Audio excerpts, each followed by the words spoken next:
Welcome everybody to the University of Applied Research and Development's Educators podcast. I'm delighted to have Dr. John Schembari, who is a senior education consultant from the States. He's recently been working with Teaching Matters in Fordham University.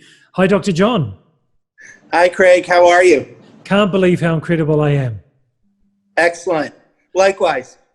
Wonderful. Hey, look, I'd love for you to tell us what you're doing now in your role as an education consultant. Sure. So as an education consultant, I will network or go out into the field in schools. Now with COVID, a lot of my work is obviously virtual, but I'll go into the field and support school leaders as well as teachers on improving academics. So that work could be improving the curriculum, working on instructional techniques that are really going to help all students learn, or it could actually involve assessment. Are we really assessing what it is we say we're assessing? And how do we use that assessment to help, again, students learn better? And so how long have you been in this independent role? Well, I've been in education for about 25 years, but usually more so for the bulk of my career in administrative positions within school systems or school networks.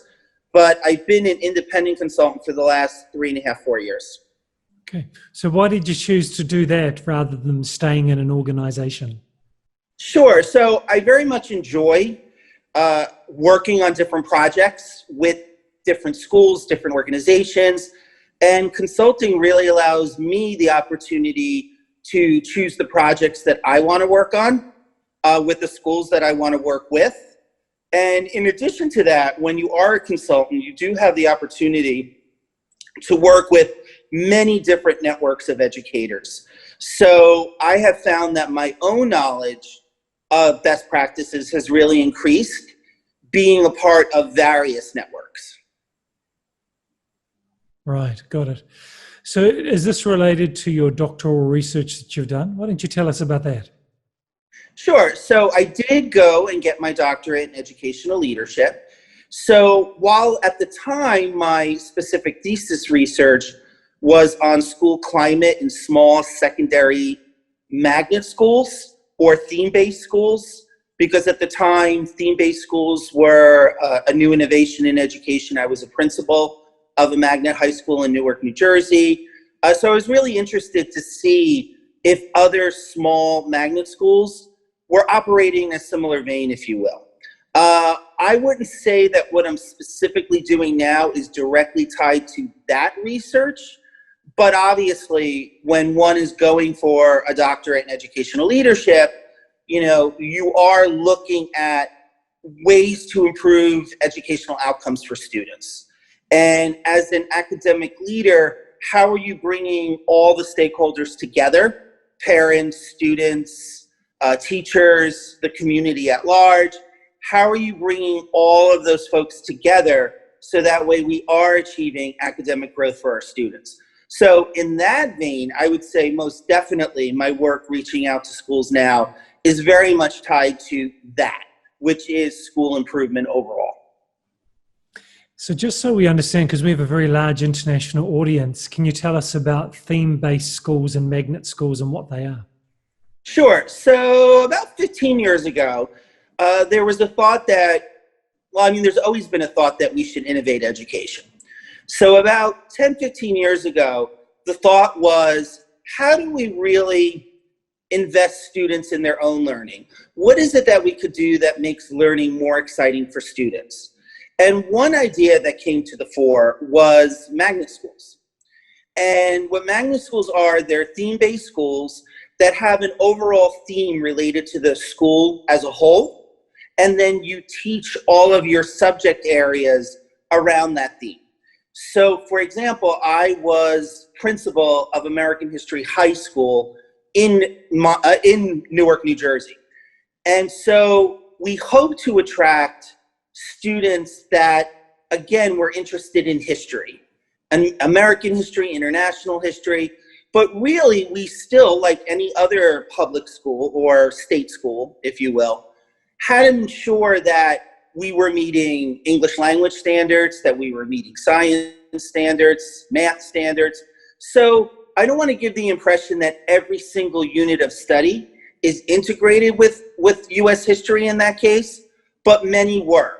And there are a lot of opportunities in education to do thematic units or theme-based content and teach all your subjects around that. So when there was that opportunity, Craig, to combine subject areas and teach in a way that showed students that subjects are not concrete, separate entities, but really life is, a hodgepodge of all of our learning come together. We try to do that. So that's what a theme-based or a magnet school is, because it's like you're attracting students as if you were a magnet.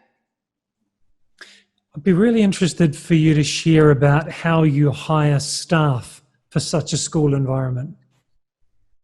Yeah, so when I was hiring staff, I was looking for people who are collaborative. So if I heard aspiring teachers talk about how they learned from each other or they got ideas from each other, they were high on my list.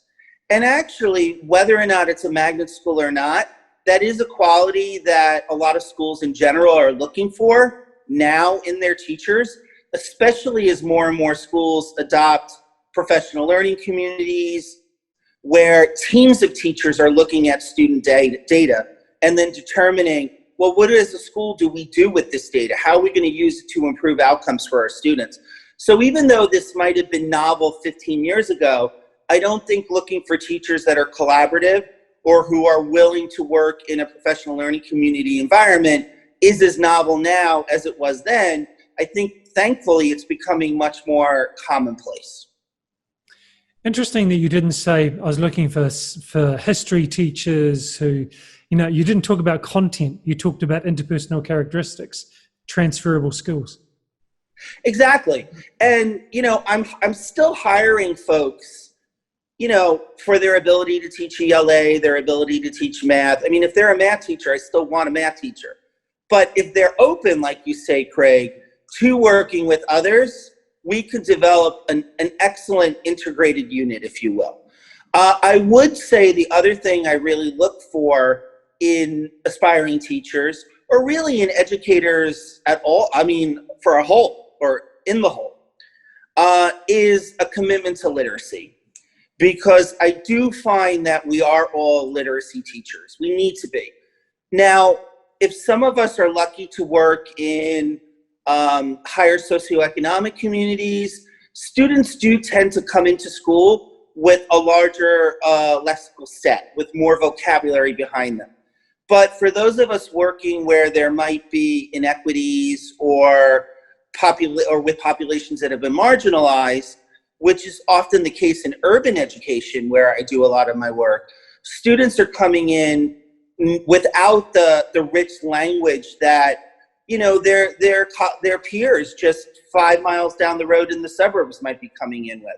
So it is really important, again, for all teachers, math teachers, science teachers, to come in with the knowledge that they are whole child teachers, and that in addition to their subject area, they do need to work together, like you're mentioning, for the good of all. And they do also have to figure out what are those other ways they need to help their students learn the material. So being able to teach vocabulary and language as a math teacher, as a science teacher, is also very important. It's really interesting. So collaboration, literacy, and thinking of the child as a whole child rather than just seeing them as a subject receiver. I really like that. Thank you for sharing that.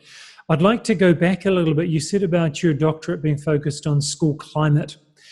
In your experience, what are some key factors that create a healthy school climate? Sure. Well, again, what we were talking about before with professional learning communities, I believe a school that is connected internally as well as externally to the community is very important. Schools shouldn't operate in bubbles.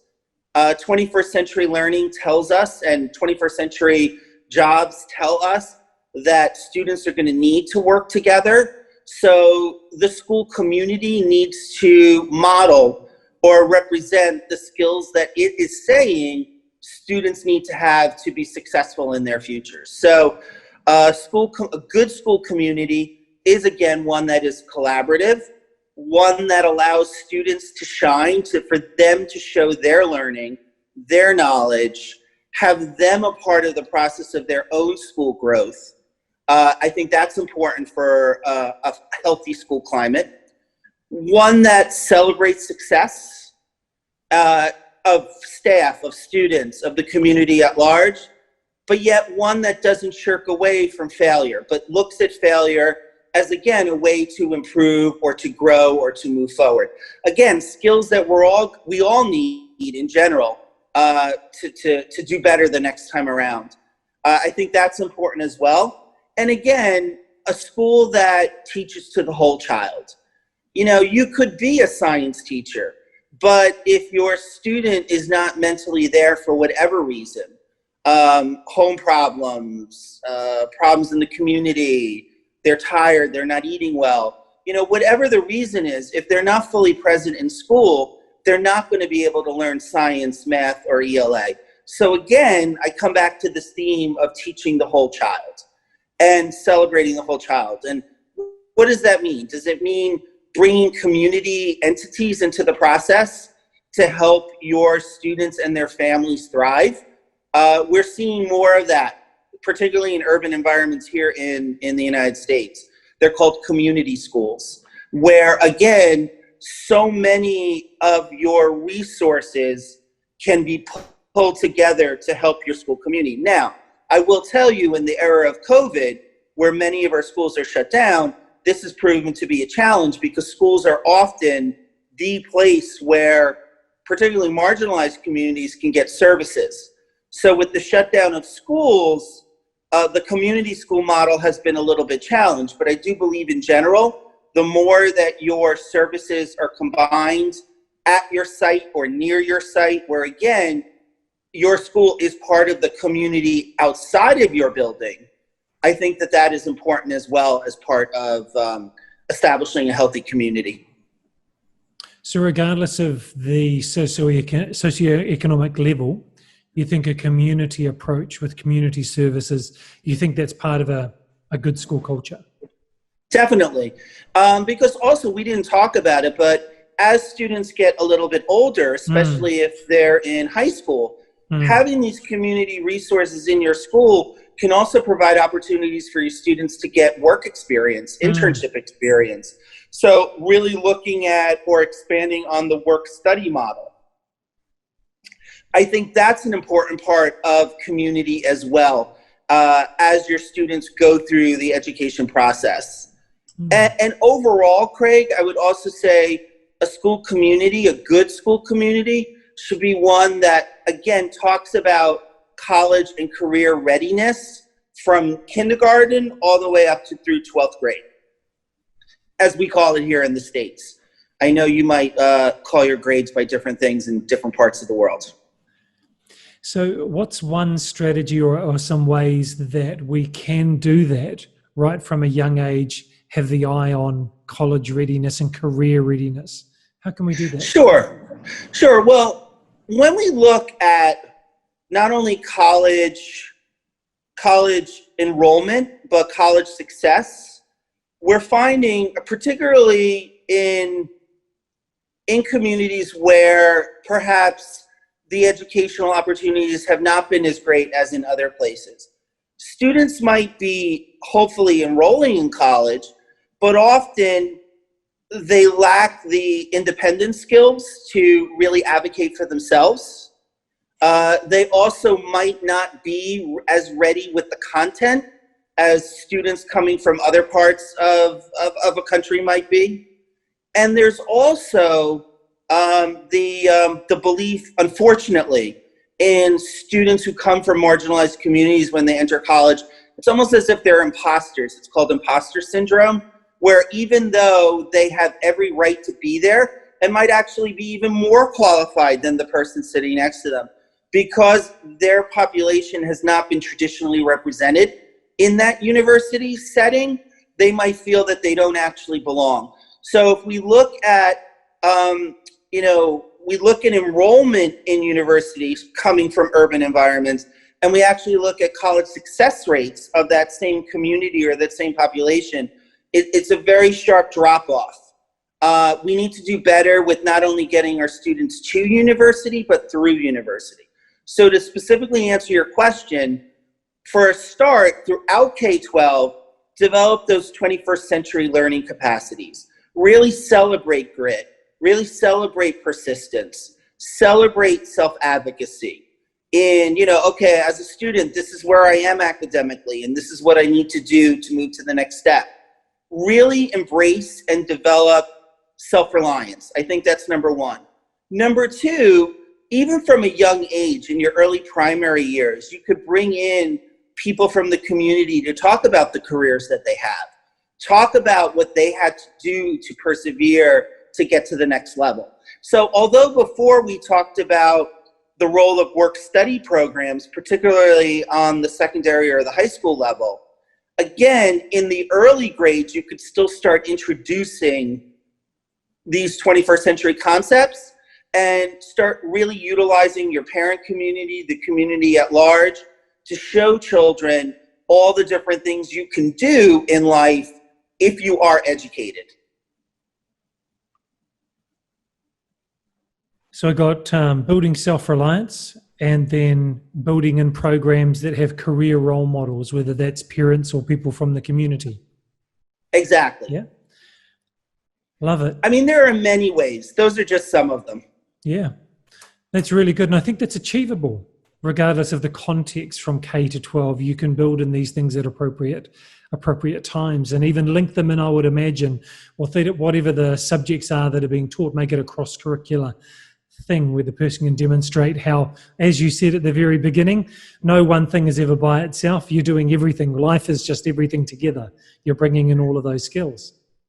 Exactly. Yeah. And Craig, it's interesting you say that. There are many school systems and school networks, whether they're charter networks here in the States or public traditional schools, that are doing just that.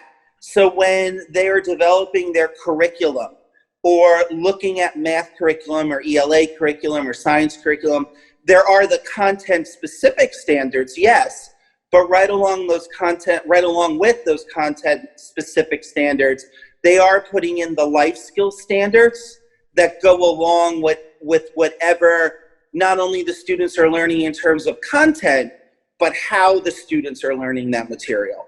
So you're exactly right. The life skill standards fit right along with that and should progress, just like our content standards are progressive. Our life skills standards should be progressive as well. So for example, what you expect a kindergarten student or an early primary student to know and be able to explain in terms of grit and perseverance would, I believe, be different from what you would expect a secondary student to be able to do and say and speak about. Right. I noticed on your LinkedIn profile, KIPP, K-I-P-P, yep. And you were just talking about grit. Yes. You're just talking about grit. So do you want to share some experiences from that? Yeah, so KIPP is a school network that really prides itself on preparing students who can advocate for themselves, students who traditionally do come from marginalized backgrounds, really prides themselves on getting those students to the college table.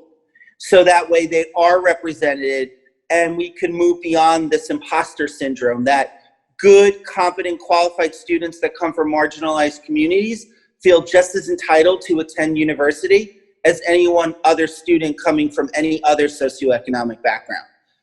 It's also a network that believes in social justice and really ensuring that when one is looking at discipline, if you will, you really look at discipline in terms of a learning experience, not a punitive experience. So KIPP, at least in the Bay Area, was very interested in ensuring that instead of a punitive disciplinary model, there was a restorative justice practice model. So to your question before, Craig, about what makes a good school community, I would add that to the mix as well. And I would say school communities that, again, learn from their mistakes, as we mentioned before, students that learn from their mistakes, but it's done in a way that is restorative, that the victim has a say in the process, because, you know, if you transgress, having somebody engaged in a dialogue with you about that, I think is going to have much more of an impact on, you know, whether or not you do whatever it is you did again, than maybe being suspended or sitting in the principal's office. That to me does not have the same teaching value as, again, engaging with each other and talking about how your actions affect others and how their actions affect you. You know, we've covered a lot in this short period of time, from staffing to climate to college readiness. Just what you're talking about then about social justice and restoration. I love all of that. This is like an MEd in 20 minutes. Just before we wrap up, because I've really appreciated the time, could you share some career advice for aspiring leaders who may be in our Masters of Education program? Sure. Definitely become a collaborative leader. So, yep, you're there, Craig. I'm sorry, I lost you there for a second. So definitely figure out how to become a collaborative leader, a transformative leader. There's leadership, or there needs to be leadership on all levels of an organization. So find ways to engage your students, your staff, and the community at large in the decision-making processes, in your school. If we're talking about the 21st century being a time of collaboration, your school needs to exhibit that, needs to model that. So I would say, at heart as a leader, figure out the processes and the ways that, again, you could have leadership decision-making occurring at all levels of the school hierarchy. That would be my overall, one of my overall points of advice. The other point of advice I would have is to be open. Listen to your community, listen to what the needs are, what the stated needs are, and figure out how to embed that in your community as well. So really fostering a climate where you're getting that impact, or that feedback, I should say, on an ongoing basis. And also go out and seek that feedback from your teachers, from your students. Set up specific times where you can talk with your teachers one-on-one, if you're a district representative, with your principals one-on-one, and keep that time sacred. Do your other meetings around those times that you've set aside for specific individuals. That work, actually, Craig, comes from Bambrick Santoyo in the book Leveraging Leadership. So highly recommend picking up that book, or if you could find that book somewhere. I think that's a great book for new administrators coming into the field as leaders. Thank you for that, John. I was going to say, is there a book or a model or a theory or a writer that you would suggest? So I've got that down, Leveraging Leadership, and the author was? His last name is Bambrick Santoyo. Bambrick and then Santoyo. I apologize, I don't remember his first name. I should. Okay. There's another book I would recommend. I mean, I know that these are United States-centric books, so some of the advice might be applicable, some of it might not be applicable, depending on, you know, where your aspiring leaders are going to be working. But another great resource is a book by a gentleman named Kim Marshall called Rethinking Education, or Rethinking Educational Supervision. The title is something like that, but the author is definitely Kim Marshall. He also talks about how leaders can reach out to their staff, to the school. That, again, it's really important for the leader to be very visible in their school. I really like that you said make that time sacred, because often it's something that's on the calendar to do once a year or twice a year, and we come in and it's a routine, and then all that information that's gathered is put into a manila folder, sits in the filing cabinet and never gets revisited until it's on the calendar again.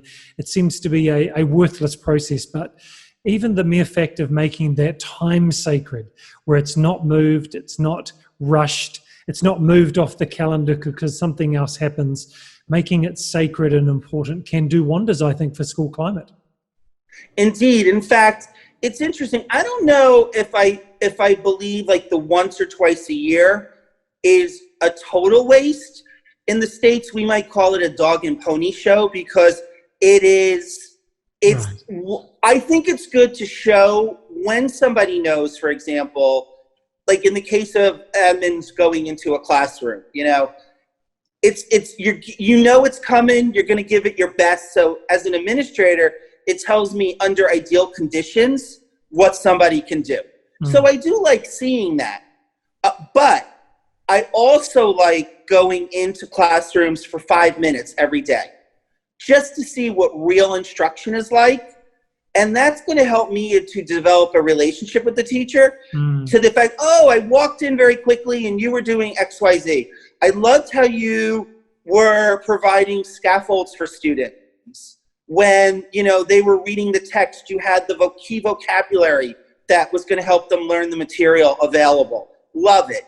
It helps me to develop that rapport with the teacher much more so than just engaging with them once or twice a year. So that's when I go out to the classrooms, or when I went out to the classrooms as an administrator. But yes, also having a sit-down time where somebody comes to your office or you go to their classroom, and that's their time to share with you what's working for them, what's not working for them, and for you to figure out how you're going to be the best leader for them. Because just like as teachers, no two students are alike, no two teachers are alike. And, you have to figure out how is what you're saying going to resonate with this adult teacher standing across from me. Different things resonate with different people. So yes, I think you have to go out more into the classrooms more than just at official times. And yes, you have to have an official time for those feedback conversations once a week. And if your schedule is incredibly hectic, maybe once every 2 weeks. But I wouldn't let it go any further than that. So that way it's not just what you're observing, but again, having that feedback conversation. And again, truly making it a conversation that's two-way, that's really going to help, I believe, any administrator develop their relationships with the people teaching our students. Dr. John, thank you so much for your time. I've got a couple of pages of notes. Anyone watching will get great value from this. So thank you again for your time. Thank you, Craig. I appreciate that.